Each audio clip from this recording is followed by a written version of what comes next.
Hello friends, Mandar here. I'm back with another video. Today is going to be a short video because it is based on the feedback from some of the subscribers and viewers who have asked me a question about how do they qualify for CRS score that is eligible for express entry. In other words, how do they increase their CRS scores? Now there are certain factors that are in your control, but there are other factors that are not in your control, and age is one of them. So in this video, I'm going to walk you through all the factors that contribute towards your CRS scores. I will actually open the website and walk you through each and every category and explain you how they contribute towards your total CRS score. So if you are interested in this topic, please stay with me until the end and let's get started.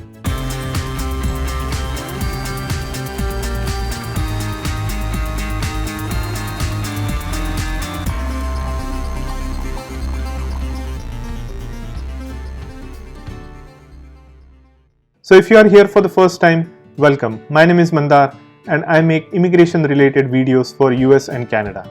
I would also like to mention that I'm not an immigration lawyer, so anything that I say in this video or on my channel is for information purpose only. For your specific immigration needs, you should hire an immigration lawyer. If you find value in this video, please hit the like button and consider subscribing to my channel. Let's get started. So this is the website for Comprehensive Ranking System CRS criteria for express entry. Now there are a lot of factors that contribute towards the CRS score, and they are categorized into several different sections. So the column on the left will tell you what the factor is. The middle section will tell you how many points you will get if you are married or if you have a common law partner.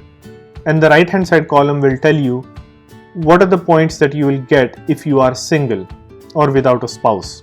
So the first section is core human capital factor.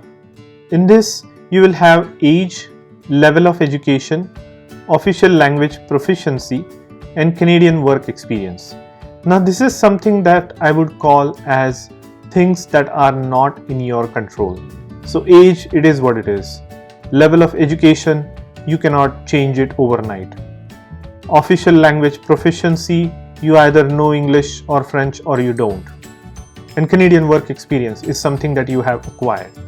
Now just to go back to official language proficiency, this is something you either know or don't know, but if you know English, you will still need to qualify for IELTS score, and that is something that can be improved.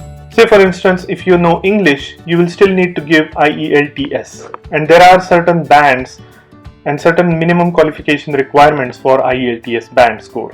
So age factor can give you about 100 or 110 points based on what your age is. And as the age, so you get maximum points for age between 20 and 29.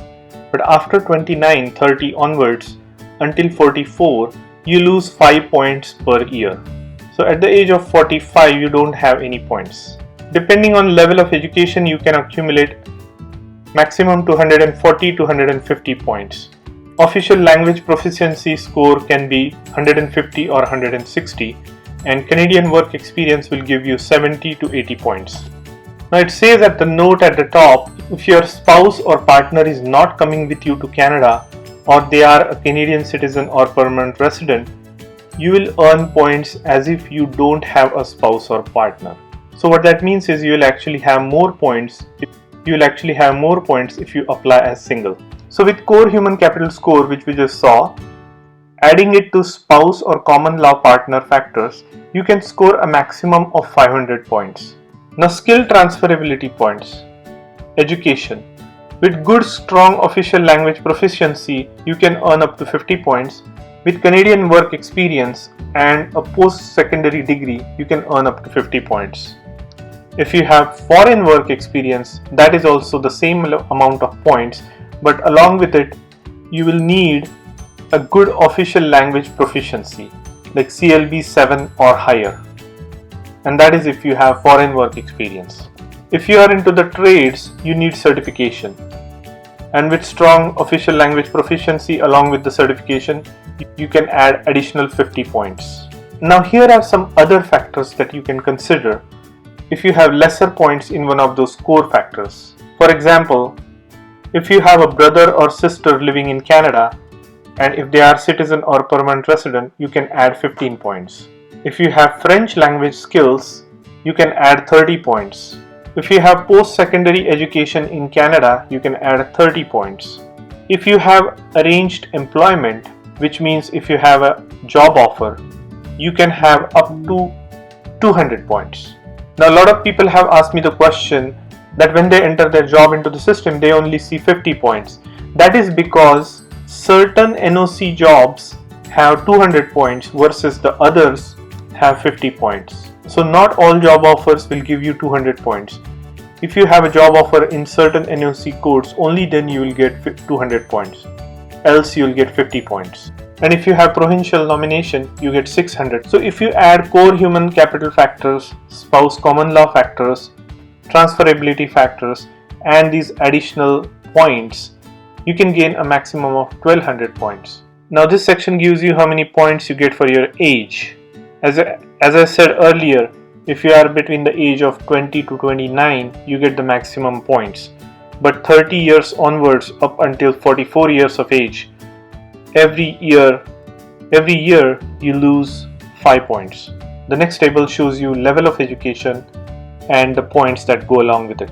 So if you have doctoral or PhD degree, you have the chance of getting the maximum number of points, which is 140 or 150 if you are single. Master's or equivalent professional degree will give you 126 or 135 if you are single. More number of points if you have more number of certificates or diplomas or degrees. So if you have dual bachelor's degree, that will give you more points. These are the things that you want to pay close attention to while updating your express entry profile, so you get the maximum number of points. Now as you can see, based on the CLB level, that is Canadian Language Benchmark level, you get additional points. Obviously if you have CLB 7 or higher, you will get the maximum points. Then as you come down, you also see you get additional points for Canadian work experience based on number of years.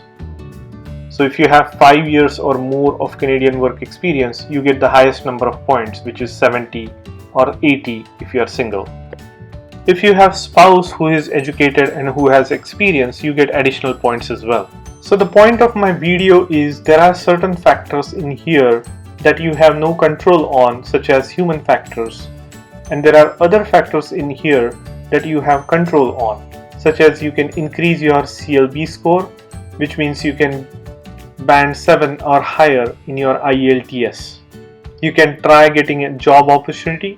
You can do some course or certification or diploma to increase your chances of getting those points, to increase your chances of getting those higher points. So I hope you got an overview of how you can increase your points with certain factors. So I hope you got the point of this video, how you can increase your score by using certain factors that are in your control. I will leave a link to this web page in my description. And if you gained something out of this video today, please hit the like button and consider subscribing to my channel. And I will see you in the next one.